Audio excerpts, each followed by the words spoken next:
Hello, I hope you're having a wonderful December. Another year is nearly over, but before we say goodbye to 2024, I wanted to bring you one final episode of the podcast for the year because we have been at Het Grote Songfestivalfeest in Amsterdam. That is the huge gig full of Eurovision stars. So Nemo was there, Loreen, Verka, Karia, Alessandra. The list of Eurovision legends goes on. I thought it'd be the perfect time to catch up with some of your Eurovision faves from this year. So I spoke to Croatia's Baby Lasagna. We reunited Alyona and Jerry Heil for Ukraine. And Ireland's Bambie Thug brought a very special guest. That is all to come. Plus, we spoke for the first time on this podcast to Guy Sebastian. He was, of course, Australia's first ever competitive entry in Eurovision back in 2015. He flew halfway around the world to be at the gig in Amsterdam. They are all on the way, but first, it is Croatia's favourite son. You are listening to the official Eurovision Song Contest podcast.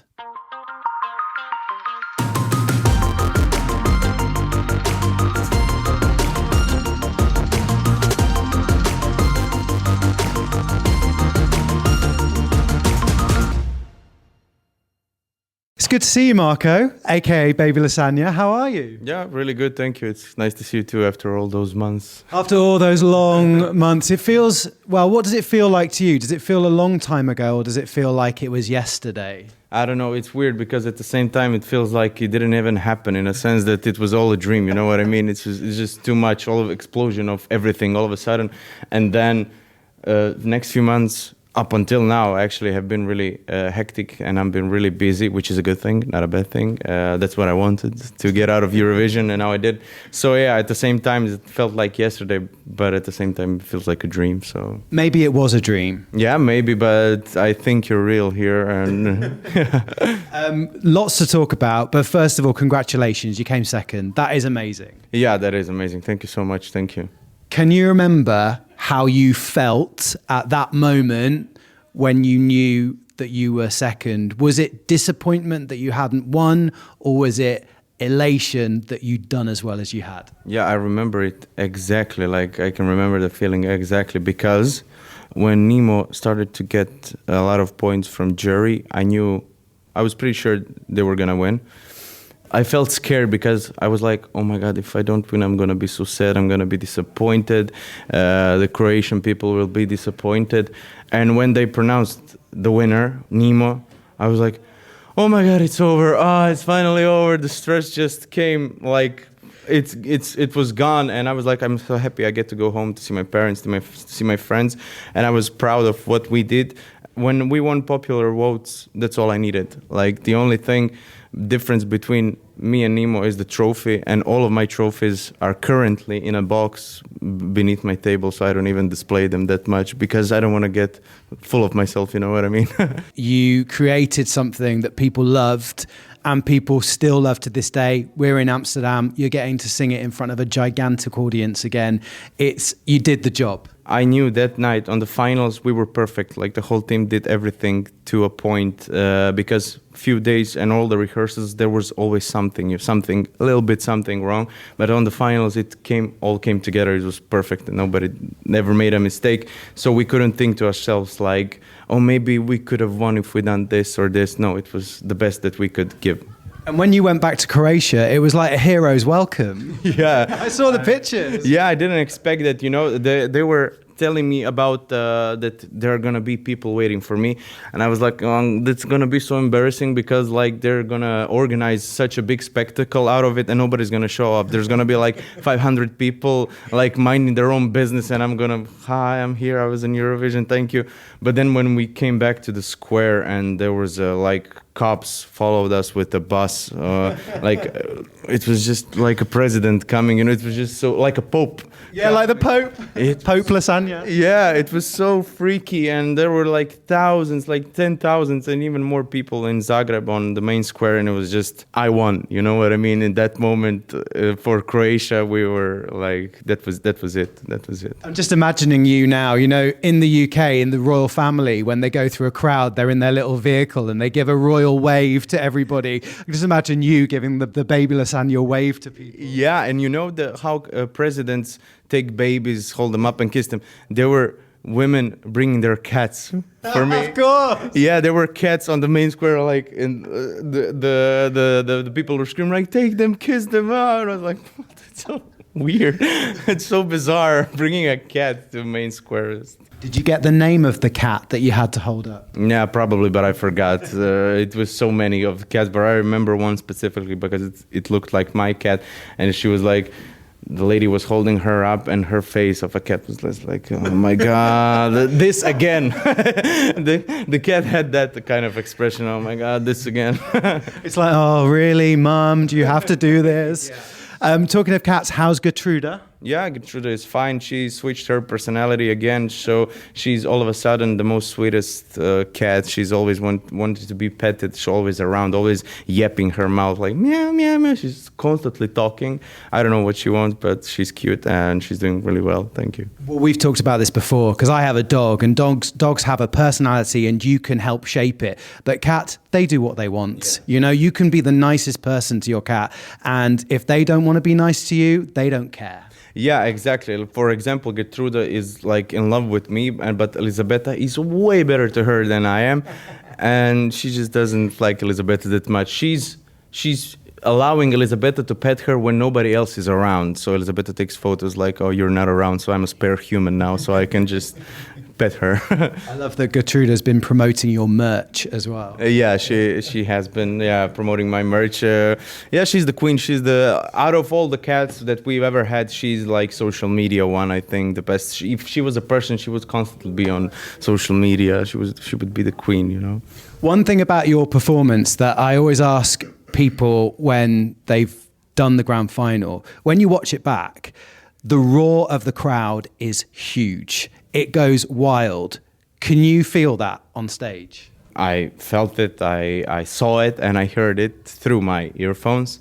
But it was just amazing, and that's the best part of this song. I think there's so much people you can communicate with the audience with the whoa thing, like question and response thing. So it's really special. And when we performed on Eurovision, and always we performed for the audiences in front of us, never the audience behind the cameras. It's like a reunion here today. There's Nemo's here, Marcus and Martinez are here. Yeah, everybody's here. We got a chance to catch up with one another, and I finally got to meet Karja, my yes. Yeah, we had a similar story, and we're gonna meet each other after the rehearsals before the stage, and yeah, just chat a bit. Wait, this is the first time you've met him? Yeah, this is the first time that I saw him live. So we were just chatting now before going on stage, but we're gonna do a proper like meet and greet. I don't know what would you call it, just before. For the Eurovision community, this is mega. I came to meet him. I felt like a normal anxiety that I feel meeting a new person, but he seems so genuine and so like a good person. I don't know. He seems like a really genuine person, and it was really easy to talk to him. So I'm actually looking forward to meet him now. You know what I mean? It's not like that I didn't, but I always had that fear, like meeting a new person is scary to me, but now it's going to be so cool, I think, because he's a really cool guy. I can tell you, I've met him quite a few times, and he is lovely. He's such a nice guy. Like you, what you see is what you get. Gertrude will never let you get an ego. She's the boss of you. Yeah, that's true. No matter what I achieve, she's going to be like, ugh, I am better. I don't care. You've been making new music as well. We should talk about that, because you've just released Catch Me If You Can. Has it been good making new music, coming up with new songs? Yeah, it's been great to showcase my new music to the audience. And I know for me, and I appreciate Rimtim Tagedim, what it has done for my career. And I understand that it's mostly my favorite song, but I know I have to offer way more than just Rimtim Tagedim. And I'm happy that some people stick along for the ride after the Eurovision. And now we're doing tours, releasing songs, and it's been really, really good fun. Finally, what was the weirdest moment? Actually, you know what? During the Eurovision, like during the contest, nothing, I mean, everything, but I remember one thing quite fondly, and that is we were actually on pre-party in Amsterdam. And at that point, I was like, okay, Croatian public is on my side, but whatever. I'm doing this for myself, for my crew, and blah, blah, blah, blah. It's okay, whatever. And we were at the hotel just a mile away from here. And I was sitting on the balcony, and I got a message, like a link to a video, and I saw like the whole Croatian nation dancing with the Rim Tim Tag. They move like cops, hospitals, kids, I don't know, post office, everything, just throughout the cities.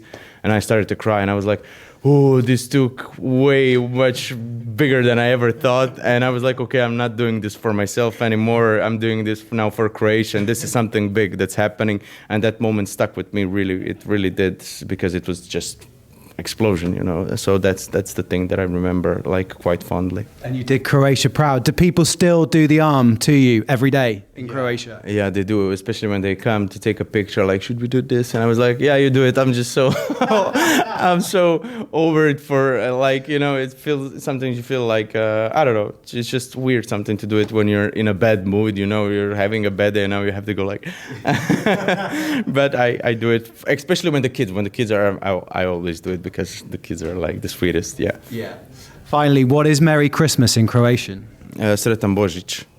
Sretan Božić? Oh my God, yeah. Ish? Yeah, like that. yeah. Well, Baby Lasagna, I've already forgotten it. I was going to say Merry Christmas to you. Baby Lasagna, Sretan Božić. Great to catch up with you. It's been brilliant to see what you've been doing all these months, and go have fun in Amsterdam. Thank you so much, I will.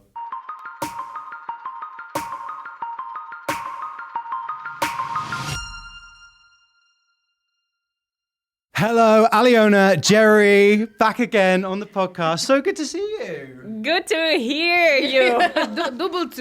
double. Congratulations, you came third. Yeah, we really appreciate the position, and we said before Eurovision that if Ukrainian music will like go viral, not inside of Eurovision but like out of it, like not from Eurovision to Eurovision but all the time, then like we won, and it happened. Our music is like everywhere in different countries. We've got like a big fan base, Alyona and me, and I've been touring lately, and one girl from Malta came from almost each city on Ukrainian tour. It's crazy, guys. Thank you so much for your love. And that was because she was a fan of you after Eurovision? Yes. From Malta? Yes. Amazing. Yes. Incredible. And also, you two kept up Ukraine's amazing performances at Eurovision, because Ukraine has never not qualified for the final. You know, it has one of the best records. Yeah, and that was the pressure, actually.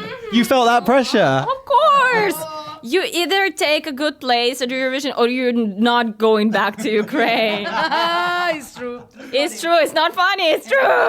I want to talk about your performance. When you were walking up your ramp, Jerry, how many times did you practice that? And were you ever worried about putting a foot wrong? I was so nervous. We practiced that in Bratislava before, and then in the hotel we didn't have the special like equipment for that, so I had to just like imagine I'm going up, and then in the end of the way I should have like fall on my knee. And each time I was falling on my knee, I would have a new bruise there. So by the end of the rehearsals in hotel, we had these like big rehearsals on the stage. And by that time, I have already had this like big bruise on my knee. And every time I had to fall on it, it like hurted so much. At the last performance, I did something. So they put ice. They had to put ice.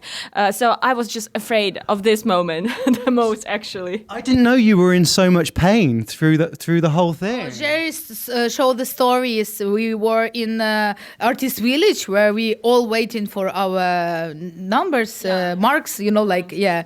And she showed the stories, like, watch this red knees, like red, and bloody. This armor on a shoulder, it would cause pain also because it's heavy. And I used to do this like special move with my hands, and every time I did it, this metal thing would go like under my I don't know, like this bone. Yeah, the collarbone. Yeah, and I had bruises here all over too. But But it was really funny because we knew that we're doing this for the art. Alyona felt because her chain mail, it just like dragged her down and she fell on the stage. But it was just kind of like funny, if you can say that. Yeah. What happened? I heard something about it happening, but I didn't see it. It was like first rehearsal, and I have the same experience like Jerry because on Bratislava we have some only one equipment, and nobody didn't expect that I have to go up also. We didn't check how long is my chainmail. So my first rehearsal, I take my clothes but don't take chainmail. I go step, and the last step is like stairway. But the chainmail was closer than floor. So I make step on chainmail and just fell. And stand up and go to camera and everything was okay. But it was just rehearsal. And then I understand then 5 or 10 centimeter of my chainmail I have to cut because on the stairway it's not possible to go. And it was a good lesson. So you fell over with your chainmail. Yeah. You had to fall over on your knees all the time, and your armor was digging into your collarbone. So both of you went through immense pain to make that performance. But like the deeper you fall, the higher you jump. You know? To third place all the way. You know. So wait. So these are the actual. We're in your dressing room. These are the outfits from Eurovision. Yeah, legendary outfits. This is my niece. From first rehearsal. So this is a podcast, but I can see the damage to Alyona's outfit. Right knee, it is damaged. Honestly, there in the proof. Yes. Where have these been, by the way? Home. Oh, you took them home with you? Of course. Yeah. They don't go in some special Ukrainian museum for all the Eurovision people. Do you know what I mean? Like Verka's outfit isn't in like some big museum. It still have to work a little bit. Sorry. You made a lot of friends at Eurovision, not least Nemo, and you were in their latest music video. They're just great as person, as a friend, and I don't know, we just made great, like we had great time during Eurovision with a lot of people and with Nemo. Also, we just like feel each other really good, I don't know. I remember, I think it was Madrid, the Madrid pre-party, and I was doing some interviews and we had to stop because I could hear you two and Nemo singing together at the end of the corridor. So that's sorry, we're so sorry. Yeah. No, I'm saying that was the start. That was the beginning of the friendship. Yeah, it was in Spain. We were talking today, and they have this new song which starts from the words "Meet me in the lobby," and we were like, "But we really did meet each other in the lobby." Yeah. Yes, it was because it was in the hotel lobby. I remember the exact place. Alyona brought Ukrainian chocolate. Yes. Did you? That was your gift. Yes. They asked before. Like we know that they love some special Ukrainian chocolate, and we bring it specially for them. I mentioned earlier that Verka is here, who is a Ukrainian idol, right? You know, Ukrainian royalty. Have you met Verka before? Lately, I've been spending so much time on the phone. Yeah. To Verka? Yeah. It's just like we started like talking to each other after national competition. And now we're just like, we can like call each other and like talk for hours. It's crazy. Amazing. Yeah. What do you talk about? Just life and the world and... Like everything. And music also. Music. So would there ever be a collaboration? I think it will be taking its place soon. Alyona, at that point, was pointing and smiling, so you know something, definitely. I know a lot about Jerry. Even Jerry don't talk about me. I know, don't tell me her plans. I know, because it's Ukrainian show business. Yeah. Okay, here's a little quiz for you both. What is Jerry's favourite food? If she was to have the last meal on earth, what would it be? Guacamole and tahini. That's all. Yeah. Is that true? Yeah. Guacamole and tahini. Yeah. With nachos? How well you know me? Yeah. But only like really healthy nachos. Only healthy nachos. Baked, not fried. Mm-hmm. Yeah, I get you. It has been so good to see you. Congratulations again on that third place at Eurovision. It was amazing. It was a beautiful performance. And we can't wait to see it again. Yeah. And she forgot to talk about a very important thing, about her nomination on Grammy. You know, like... Oh, you got it. What? The Grammy nomination. I don't pay her for management, but I have to. Okay, we applied for Social Change is a special nomination in Grammy. They made it just like a few years ago. And I made a song, All Eyes on Kids, which is dedicated to kids who are stolen, kidnapped from Ukraine by Russia. And the thing is, you don't know if you want it just before, like, all the nominees were like announced already. But not this one. So I have to wait till February to realize. Yeah, so I'm coming to LA to see. So you're going to go to LA for the Grammys. Amazing. Let's see how it goes. From Eurovision to LA to the Grammys. Congratulations, Jerry. And so good to speak to you both. Have fun. Thank you. Yeah, Thank you we for will. listening Thank to you. our music. Was glad to see you.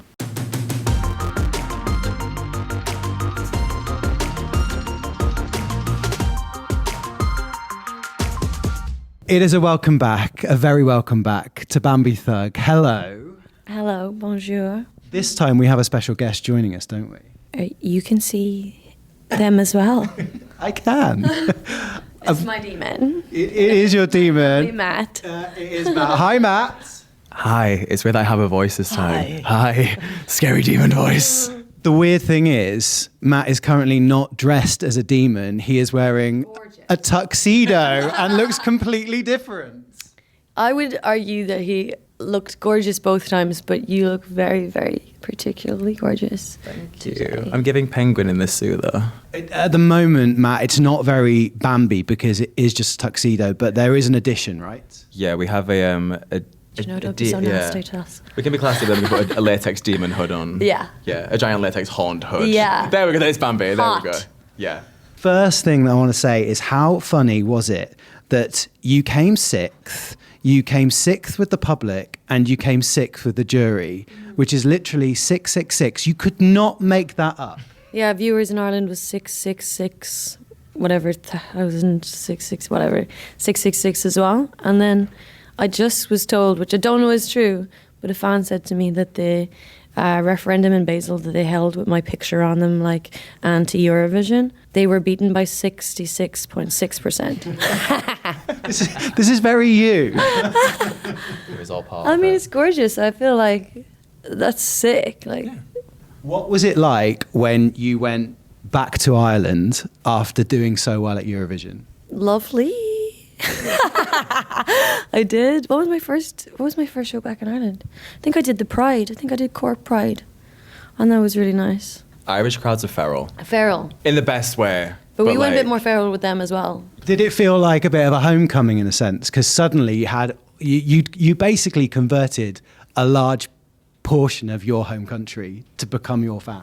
It's beautiful. I think the best thing to see was the older generations getting behind you. They love Bambie Thug. But also like, and getting behind, that like you identify as a witch, you're non-binary, the piece is like a whole artistic piece. There wasn't any sort of like negativity from them. They embraced it and they were like, Well, except they for the were priests. yeah, apart from the priest. But like seeing like the videos like that really old like 70-year-old guy. When he's like, that's great. It's Love great. that. We love that. I'm proud to be Irish looking at that. That's great. I hope they win. I'm just like, oh, that was heartwarming. That was great. Yeah, that was really nice. Yeah. Matt, how long did the blue take to get out? I went into work 3 days later and someone came up to me and went, by the way, I think you still got blue paint behind your ear, because that would not come But he off. had to take it off themselves, like. Yeah, so it was 6 hours to get on. And then 6 hours to get on. So I woke up How at are you going to find all the cricks and the cracks? you know? literally. I woke up at 5 a.m. We finished around like 11:30. And then I'd stay in it all day until about midnight, sometimes 1 in the morning. And then the makeup team would take off the prosthetics with alcohol so I didn't like rip my skin off. And then I would go to my hotel room with them poor cleaners. I would cover myself head to toe in shower gel oil, leave it on for like 10 minutes, just stood looking like part of the Blue Man Group in my hotel room, wanting to just jump into bed, and then try and rinse it off. I did that about 5 times before I just Matt gave up. actually had it like the worst for like cold all the hot. But the thing is, like backstage, everyone was like, we'd do the first rehearsal, and everyone like put comfies on and like chill and like get out of costume, and I'd still be sat there in my leggings and my costume, covered in blue paint, walking around back With your horns? with my horns, with a cup of tea, just like in-ears hanging off my ears because they were taped to the back of my head and my prosthetics. There was no escaping for you, babe. Everyone's like, I'm going to sit in the massage There's no chair. I'm like, legs. oh, are you? You can go sit in the massage chair? Oh, I'm so happy for you. You enjoy that. I'm going to sit on the floor next to this heater and try not to freeze to death. Yeah. That was fun. All for the art. All for the art. All for the art. And worth it. Worth every moment. God bless. I think that you have every year, this is so cliche, but every year there's a country that has the journey. And you had the journey this year from being the outsider. And then at the pre-parties, people going, oh, wow, like there's something really interesting here. To then all the vibe and the talk about the rehearsals and how it looked. To then by the time you get to show week, people are talking about Bambie Thug and saying you need to watch this performance. It might not be your cup of tea, but there's nothing else like it on the stage. Yeah. You knew from the very beginning, because we talked about it, that that's what you wanted. Yeah. But to see it play out was amazing. Yeah, it's funny what you just bring into fruition. The amount of people who we didn't actually watch it, but it was just everywhere. Like you couldn't escape it. Yeah, they watched ours. We did that. There's that moment when, when you cast your arm across the chandelier and they all come on. And I remember watching that for the first rehearsal and we all went, ooh. Yeah, that was really fun. I love... It's amazing to be performing live, but I think when you get to watch back what you can make on TV with performance and stage magic or tricks or as you say, the lights or I love theatre. We're both theatre kids. That's where you met, wasn't it? Yes, in musical theatre university. That's what's so amazing. My favourite bit is end of final chorus, Doomsday Blues, in the slow motion, that switch. With the smoke. That bit. Weird. Yeah, no, that. Remember we saw that the first time in the semi-finals, we were like, what? And when, was it that? Yeah, it was semis. Yeah, and we were like, okay. We were like, okay. Yeah, because again, when you kind of create these things, we're such a small team and we have limited time to kind of create these things, and when you get on stage you have 30 minutes to rehearse. But in the viewing room afterwards, watching those bits, I was like, this is the first time we're actually seeing it as a whole piece with us and not the stand-ins. And it just, that first viewing was the most stressful moment of my entire life. I was so fuming the whole time. I was like that's not what we asked for, that's not what we asked for, but that's what rehearsals are for. That's what they were for. I think I ate the watermelon down to there was nothing left on it. Literally, there was nothing left on it. You were almost at fingers by that point. It's like you had a year of your life in 2 weeks. Yeah. Oh my God, yeah. Very much. We went back to RTE recently to do the Late Late Show, and it was the first time we'd been back together since Eurosong in January. And I walked in, we walked past the dressing room, and I just went, oh my God, we were here this year. 9 months ago, we were in that dressing room having a panic attack about hair and makeup because what was on stage in half an hour. Yeah. And we've just come back from a 6-week European tour, and I was like, what is happening? Yeah, it was mental. It's flown, and also I feel like I've aged about 7 years. We look 12 years old. 12 we on look stage. so young in that video. And now you look 70, right? Yeah. I mean, come on. Thank God it's a podcast and you can't see us right now. Go on tour, kids. It ages you about 70 years. They both look wonderful. The tour looked amazing, and you've got all these new Bambie Thuggers around the world. Yeah, it's amazing. It's grown so much. It's wild. And they're all just so nice. They're all just such good eggs. Yeah. You've always been someone to surround yourself with diverse people, which is the beauty of the creative world and creative industry. The hilarious thing is when I got back from Eurovision to my house in the UK, I was walking down the road and who do I spot? But I spot Matt walking towards me and I was like, is that the demon from Eurovision? Oh, it is. And we live about 3 roads away from each other. That's wild. And the jokes thing is, before that, probably never noticed. And then pretty much every week now. Every week we see each other. Hi, babes. You're off to work, I'm coming back from work. It's just chilling. The best was when I was in the supermarket and I just got a tap on the shoulder. Hi, babes. And it was like, Matt, again. It's so funny. We just follow each other around now. But that's what Eurovision creates, you know, you've got new friends and people like Nemo. It's a big community. And I guess also the fans of Eurovision, again, are a community. They're all, I don't know, they're wild. But they love it. But they're they love everyone who loves it. Well, look, 6th place, you created a moment. It's a performance for the ages, and you're back in Amsterdam, thousands of people once again to lap it all up. It was a friendship that transferred into something amazing on stage, and it's great to see you again. Lovely to see you. Thank you for talking to us.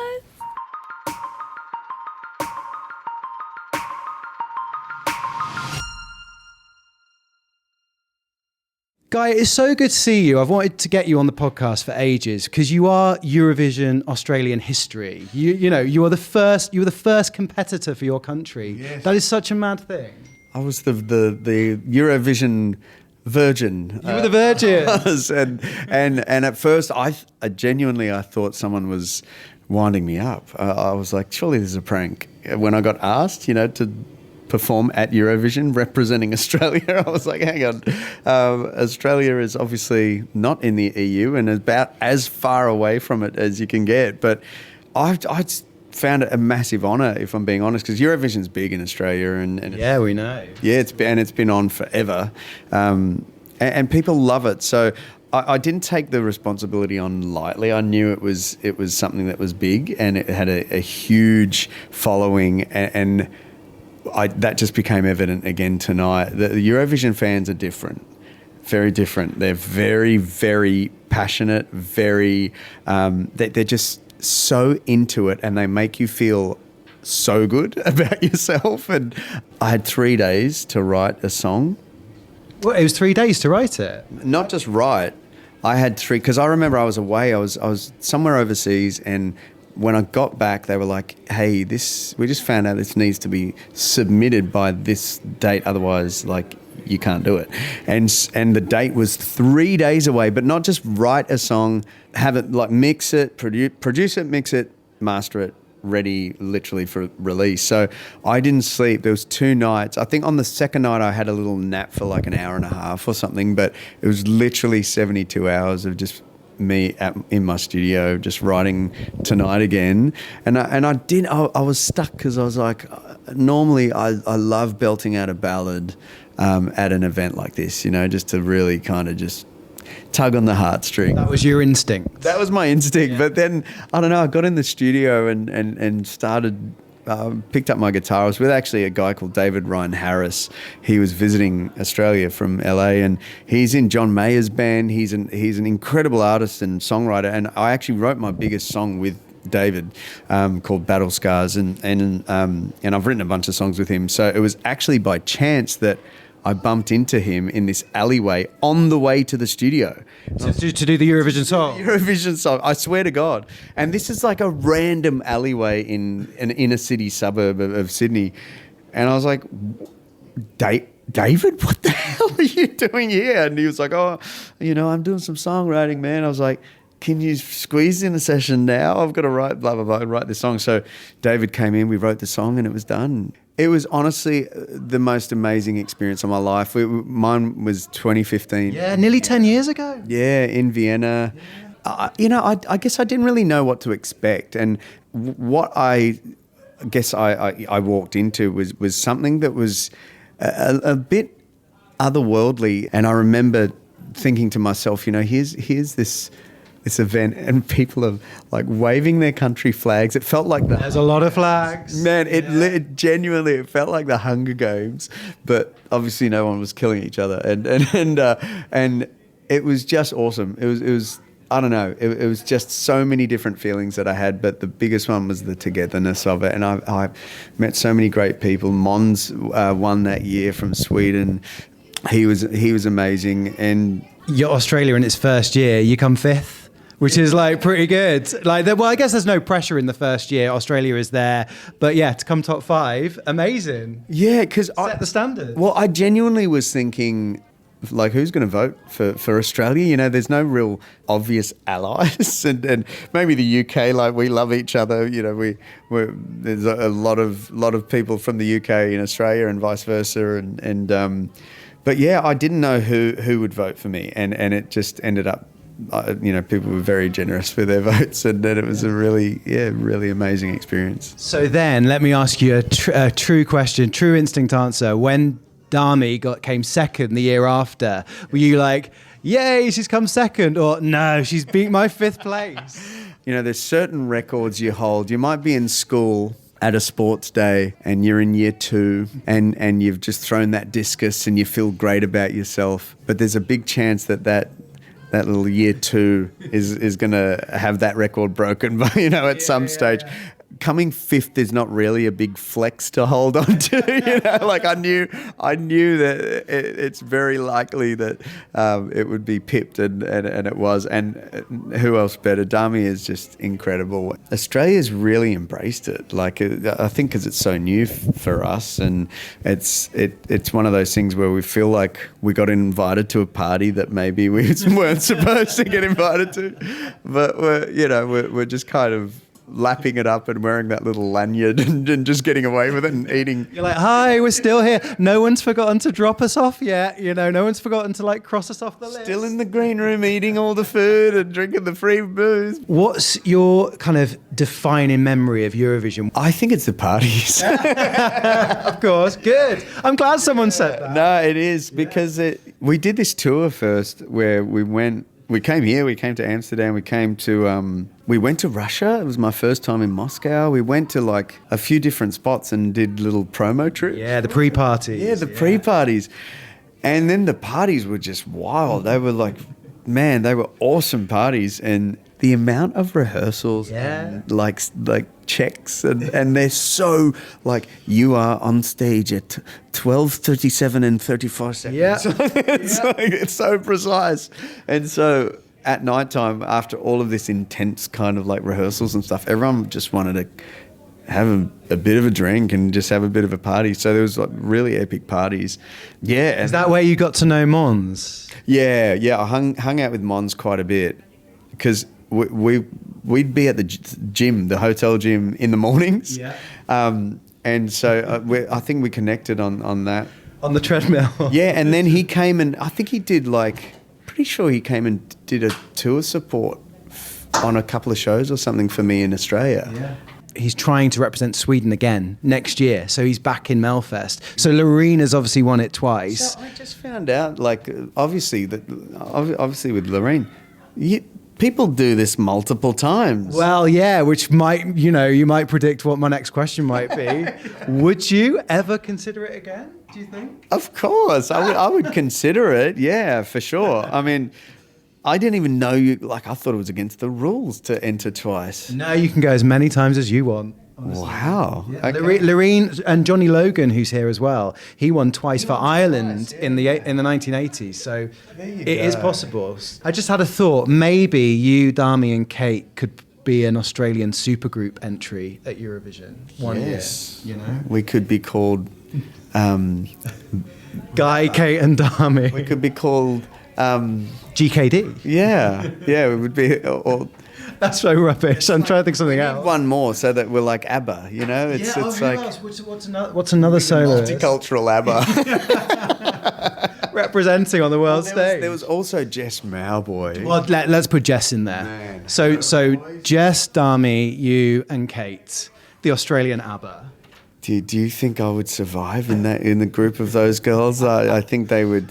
I think you'd know your place. They would tear me up. They would tear me up, those girls. I need... Who else? Who else can we think? Well, Danny from Voyager as well. Throw him in. Yes, yeah. Which Australian artist would you like to see at Eurovision one day, do you think, that's not done it? It could be from any time period. Oh, that's a great... Oh, any time period? Yeah. No question, John Farnham. Yeah. And for people that don't know, he's the best-selling artist in Australia ever or something? You're the voice, try and understand it. That song. He is. I mean, in Australia, he's considered an absolute god. And not just in Australia. I mean, even if you, this is a random reference, but you watch the Celine Dion documentary, there's a whole section where she talks about John Farnham, this Aussie singer. Does. She watches him on YouTube. Yeah. That guy's voice he's like a proper hero. I think there is no year of Eurovision that has ever been where John Farnham wouldn't win. Dude, the best live singer I think that has ever been. And because Australia has never won. And it has to win at some point. It has to. Because you're competitive. Let me think about someone now. Or just bring Danny and Kylie together and make them do a duo. That would. Can you? I mean, that would end the world. It really would. At Eurovision. Can you imagine that? I love both of them. I've worked with Danny quite a lot. We used to be on the X Factor together. Oh my goodness. Yes. Throwback. I know. Yeah, Danny and I were judges on the X Factor, and I love her to bits. She's an angel. Did Delta ever do it? Delta never did it, did she? Goodrum never did it, no. Yeah, Delta would be great. She can belt. She's on a bit of an 80s vibe at the minute, and it sounds great. So, yeah. It's almost like sometimes it might just have to be a rite of passage as an Australian artist just to do it once, to experience the bubble, the magic, representing a country, because Australians are a competitive nation. Yeah. But for tonight, has it been lovely to be back in the fold? It didn't take long for me to be enveloped in the love of all those flag-waving Eurovision fans. They just love you. You get on that stage, and regardless of where you're from, they just pour love into you. So it was very feel-good. It was 2 songs, so zero stress. I was like, oh, is that it? Can I keep going? You got more than most people. Most people at this gig get one. That's true. And I think me and Loreen were the only ones that sung non-Eurovision songs. You've come a long way, Guy. We're allowing. It's the 24-hour flight. That was my negotiation. I'm so glad I did this, and I would come back again for sure. It was a lot of fun. Guy, great to talk to you. Pleasure.